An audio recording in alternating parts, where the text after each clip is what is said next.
Awal cerita itu saya mau coba nyentuh Hajar Aswad. Nah, itu pas lagi umroh pertama, malamnya saya coba putaran pertama, putaran kedua, putaran ketiga, coba terus pas lagi putaran pertama maksa banget pengen coba ke Hajar Aswad. Nggak taunya malah kedorong-dorong. Aduh, seperti ini.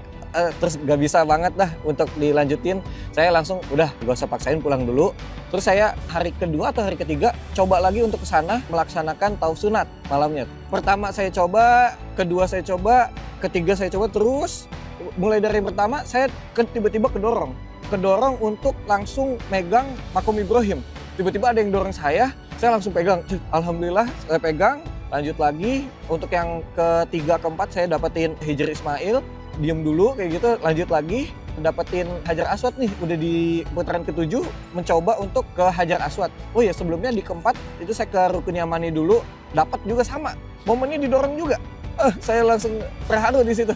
Ya Allah, saya bilang, Allahumma yasir, Allahumma yasir wala tu'asir. Kalau emang kau beri saya kesempatan untuk pegang ini, Rukun Yamani, mudahkan kayak gitu. Bener dimudahkan, didorong kayak gitu, langsung dapat.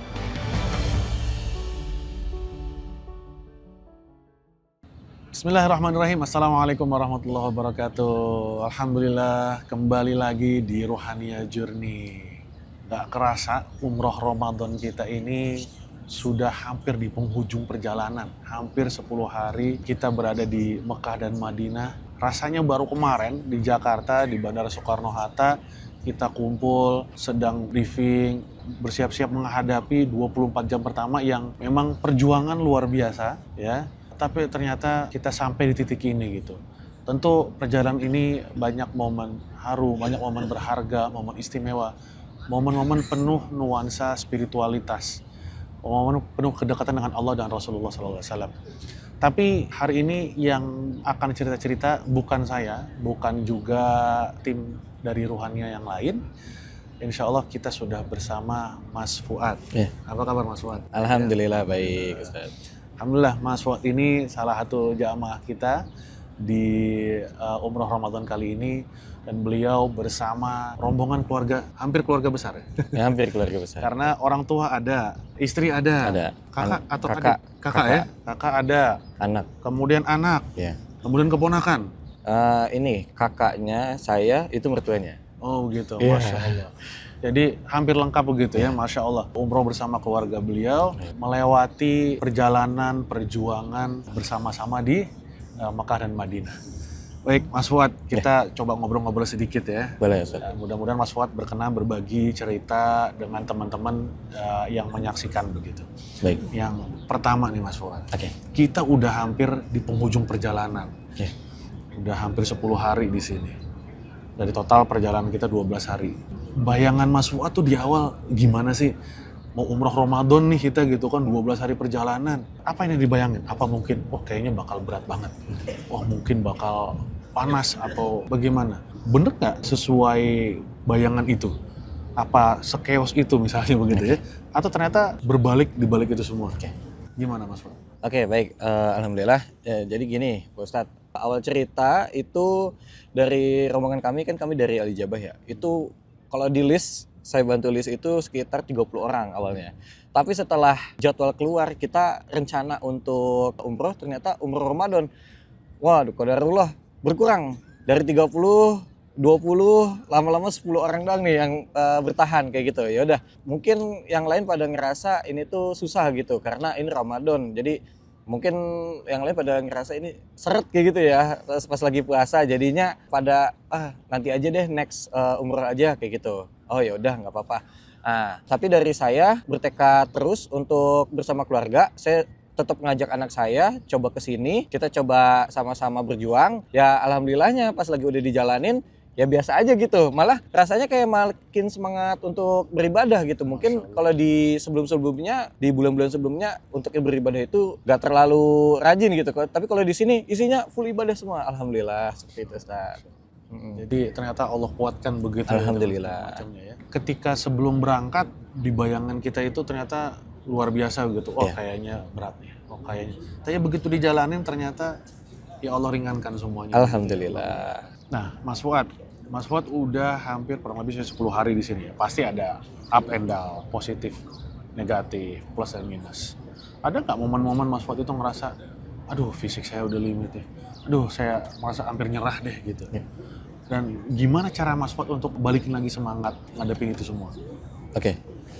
Oke, baik Ustadz. Jadi awal-awal saya cerita ya boleh ya, dari mulai perjalanan di Ijabah, itu kan kami kan rombongan Ijabah. Itu mulai dari jam 9 pagi. Dari Ijabah kita udah ngumpul bareng, siap-siap untuk berangkat karena jam 11.50 harus udah nyampe sana. Nah, habis itu kita berangkat lah, pas lagi di Mumbai itu udah mulai kerasa nih capeknya gitu. Karena kan istirahat cuma sebentar, habis itu harus berganti ihram dan itu tuh waktu begitu cepat ya. Saat imigrasi mereka udah pada langsung masuk, saya langsung persiapan untuk masuk juga, langsung berangkat lagi ke Jeddah, langsung naik bis dan kondisi udah lelah, alhamdulillah di situ udah capek banget. Terus kita langsung ke hotel, ternyata nggak istirahat nggak tidur kayak gitu, cuma bersih-bersih doang, kencangkan lagi ihramnya langsung menuju umroh. Untuk umroh pertama itu kerasa banget menurut saya karena saya kan bawa bayi ya gitu. Dan awal-awal itu dianjurkan tidak membawa stroller karena akan agak ribet lah naro strollernya. Nah, terus pas lagi tawaf pertama saya baru datang aja, saya udah menggeh-menggeh tuh jalan tuh.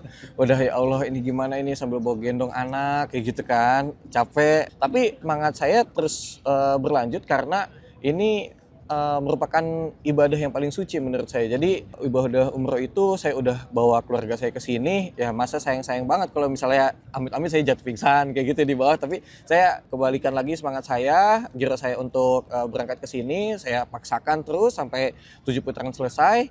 Lanjut lagi ke sa'i, tukeran sebentar sama istri. Nah, udah. Itu di sa'i juga lumayan jalannya cukup capek ya. Ini juga lagi Ramadan. Puasa agak seret, selesai umroh itu agak seret. Nah terus ada lagi cerita untuk yang di umroh kedua. Di umroh kedua itu malamnya saya habis tawaf sunat. Nah tawaf sunat udah selesai, awalnya itu dengan istri bilang gak mau tawaf yang badal kayak gitu yang kedua. Nah qadarullah ternyata mungkin ada hikmah langsung masuk ke istri saya, langsung dia pengen banget buat badal umroh gitu untuk yang kedua, umroh kedua gitu. Wah saya langsung, ini baru udah selesai tawaf sunat, tapi istri semangat juga, ya udahlah saya jadi ikut semangat juga untuk melaksanakan umroh kedua seperti itu Ustaz. Jadi ceritanya seperti itu. Ya, berikutnya nih Mas Fuad, ada nggak momen haru ketika proses umroh atau mungkin ya selama proses kita di Mekah dan di Madinah lah, dimana rasanya plong banget saat itu atau sangat mengharukan banget ketika mungkin menjadikan doa tertentu atau sedang melakukan ibadah tertentu? Mungkin boleh diceritain Mas Fuad. Oke, baik Ustaz. Jadi awal cerita itu saya mau coba menyentuh Hajar Aswad. Nah, itu pas lagi umroh pertama, malamnya saya coba putaran pertama, putaran kedua, putaran ketiga, coba terus pas lagi putaran pertama maksa banget pengen coba ke Hajar Aswad. Nggak taunya malah kedorong-dorong. Aduh, seperti ini. Terus gak bisa banget dah untuk dilanjutin. Saya langsung udah gak usah paksain, pulang dulu. Terus saya hari kedua atau hari ketiga coba lagi untuk ke sana melaksanakan tawaf sunat malamnya. Tapi saya beriktikad untuk sholat sunat tahiyatul masjid. Nah pas di awal kayaknya harus sholat tahiyatul masjid dulu nih biar dapet kayak gitu. Saya coba tahiyatul masjid, sholat, langsung jalan ketemu sama orang Indonesia, tiba-tiba gak tahu itu tour leader atau siapa. Saya bilang, Pak ini saya bisa nggak ya untuk dapetin Hajar Aswad sama Multazam kayak gitu. Harus bisa kayak gitu. Ya udah Pak, doain saya semoga bisa. Gak usah bilang semoga, langsung aja bisa. Bilang aja bisa, nanti tiba-tiba mungkin askar membantu kamu untuk naiknya kayak gitu. Wah, saya langsung kepikir, wah mana mungkin ini bisa. Ya udah deh, saya jalan dulu ya Pak kayak gitu. Terus dia bilang, ya udah langsung aja ke tengah itu, kosong ke tengah. Saya bilang, mana ini tengah kosong? Saya langsung ke melipir ke kiri, ternyata bener, tengah tuh agak kosong. Ada kayak gitu. Pertama saya coba, kedua saya coba, ketiga saya coba, terus mulai dari yang pertama saya tiba-tiba kedorong untuk langsung megang makom Ibrahim. Tiba-tiba ada yang dorong saya langsung pegang. Alhamdulillah saya pegang, lanjut lagi. Untuk yang ketiga, keempat saya dapetin Hijr Ismail, diem dulu kayak gitu, lanjut lagi. Dapetin Hajar Aswad nih, udah di putaran ketujuh mencoba untuk ke Hajar Aswad. Oh ya sebelumnya di keempat itu saya ke Rukun Yamani dulu, dapat juga sama, momennya didorong juga. Saya langsung terharu di situ. Ya Allah, saya bilang, Allahumma yasir wa la tu'asir. Kalau emang kau beri saya kesempatan untuk pegang ini, rukunnya ini mudahkan kayak gitu. Bener dimudahkan, didorong kayak gitu, langsung dapat jalan lagi. Untuk yang ketujuh, putaran ketujuh itu saya coba untuk selesaikan tawaf saya dan udah mendekat si Hajar Aswad, saya langsung coba untuk berniat memegang Hajar Aswad tersebut. Nah, alhamdulillahnya di belakang saya tuh tiba-tiba ada orang nangis. Ya Allah Ustadz, itu maksain banget buat pengen pegang. Saya jadi kedorong kayak gitu kan Ustadz. Depan saya lagi pada ngadu kayak gitu, depan belakang langsung pada maju semua. Saya alhamdulillah langsung pegang atasnya, langsung pegang atas si Hajar Aswad.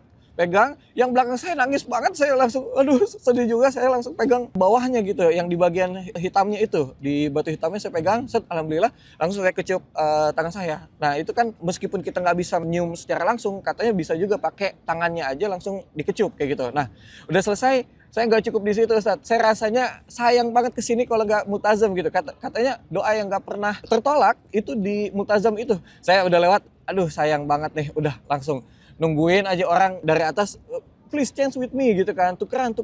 Dia diem aja, udah kayak gitu, dia selesai, saya langsung naik sebelah askar, saya langsung pegang kiswahnya, sama dalamnya saya pegang kayak gitu.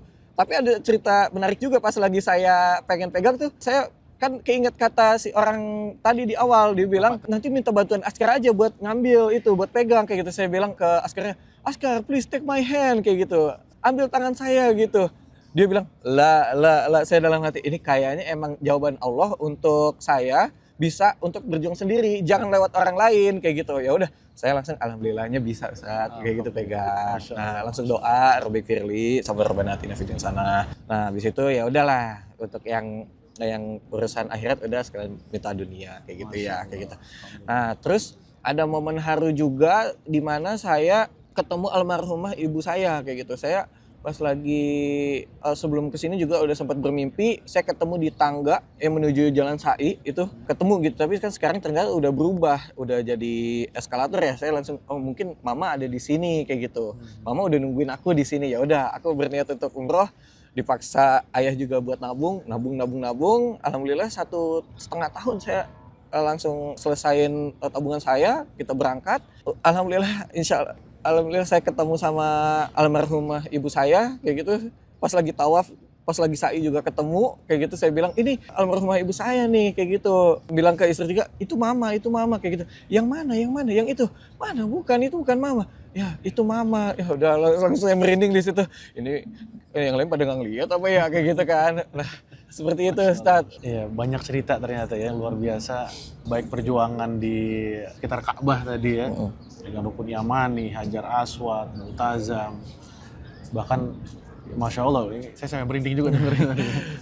Ketemu sosok seperti almarhumah ibu begitu ya, Masya Allah. Ini nikmat luar biasa dari Allah Subhanahu Wa Taala. Mudah-mudahan yang menyimak juga bisa merasakan momen-momen seperti ini nanti ke depannya. Nah berikutnya nih Mas Fuad.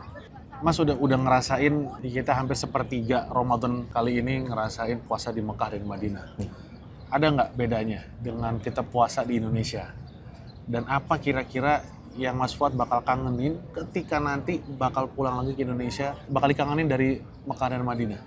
Oke, baik Ustaz. Jadi kalau bedanya di sini ya, mulai dari jam 5 aja itu tempat berbuka puasa bersama itu tuh udah mulai rame kayak gitu, udah mulai berjejer. Saya kemarin lihat mulai dari jam 4 juga udah mulai pada duduk. Ya saya bilang, ini masih jam 4 sore kenapa udah pada duduk? Emangnya ajannya jam berapa? Pas saya cek lagi, oh iya kan jam 6:30 kenapa udah pada rame ya? Kayak gitu, udah siap-siap kayak gitu. Nah, kalau bedanya seperti itu Ustadz. Di sini itu ya lebih persiapannya lebih mateng lah kayak gitu. Beda sama kalau di Indonesia mungkin persiapan buat buka itu kita menjelang jam 5, jam setengah 6 cari takjil kayak gitu. Cuma kalau di sini kita tinggal duduk udah disiapin makanan seperti itu Ustadz. Terus yang dikangenin ya tadi ya? Iya. Nah, kira-kira apa yang bakal dikangenin ketika nanti sudah pulang ke Indonesia lagi? Oke. Yang bakal dikangenin adalah momennya. Nah, momennya ini nggak bakal bisa didapetin di tempat lain sih menurut saya. Kayak gitu. Karena hampir jutaan orang di sini kita berkumpul bersama untuk buka puasa bersama. Dari berbagai macam daerah, dari berbagai macam negara, itu kita semua menjadi satu di sini. Gak ada yang pangkatnya lebih tinggi, jabatannya lebih tinggi. Kita semua sama, duduk sama-sama di sini, kita makan yang sama. Seperti itu, Ustaz. Masya Allah. Nikmat alimah. Alhamdulillah. Masya Allah. Alhamdulillah Rabbil Alamin. Oke, terakhir nih Mas Fuad ya. Iya. Mungkin ada yang sedang nonton video ini, banyak di antara teman-teman itu udah punya niatan umroh sejak lama. Mereka udah nabung, mungkin juga bertahun-tahun. Tapi belum sampai-sampai juga, belum jadi-jadi juga untuk daftar dan berangkat.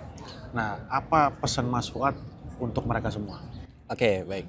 Baik Ustadz, jadi kalau buat teman-teman yang memang udah ada niatan umroh, udah mulai nabung juga, ya terus lanjutkan gitu sampai bisa memenuhi DP lah, minimal DP kita udah kasih sampai pelunasan, kita udah nabung-nabung, siapin semua. Nah, kalau menurut saya tetap lanjut aja kayak gitu sampai benar-benar kita bisa berangkat sampai di sini, nanti semua itu akan terbayarkan gitu. Kita juga di sini sampai jor-joran, habis-habisan. Nanti katanya doa orang yang berumroh setiap dari umroh pertama dan umroh berikutnya itu akan menghilangkan kemiskinan gitu ya. Kayak itu ya. Kemiskinan sama dosa juga, menghilangkan dosa seperti besi yang menghilangkan karat kayak gitu. Nah, insya Allah jadi tetap semangat aja untuk nabungnya kayak gitu. Kalau bahasa orang Gen Z-nya mah gas terus, kita habisin terus sampai kita benar-benar bisa ke sini dan merasakan nikmatnya beribadah di sini. Alhamdulillah. Baik. Alhamdulillah, jazakallah khairan Mas Fuad untuk sharing-sharingnya, sudah berbagi, sudah kasih pesan-pesan juga buat semua teman-teman yang nonton video ini. Jadi alhamdulillah ya buat teman-teman, insya Allah. Jadi kalau sudah berniat, sudah mulai nabung, mantap kan. Jadi gas aja terus. Gas terus. Gas terus. Sampai insya Allah, Allah mudahkan semuanya. Allah sampaikan teman-teman di Mekah dan Madinah bisa umroh, bisa ziarah kepada Rasulullah SAW dan menikmati dari ibadah-ibadah dan semua paket-paket yang Allah sajikan di dua tanah suci ini. Mungkin demikian program Ruhaniyah Journey kita pada kali ini. Mudah-mudahan memberi manfaat buat teman-teman semua. Amin. Yang menyaksikan, yang sudah juga terus memantau perjalanan di Ruhaniyah dan lain sebagainya. Semoga kita bertemu kembali insya Allah di program-program yang berikutnya. Saya Reddy Bafagih. Wassalamualaikum warahmatullahi wabarakatuh. Waalaikumsalam warahmatullahi wabarakatuh.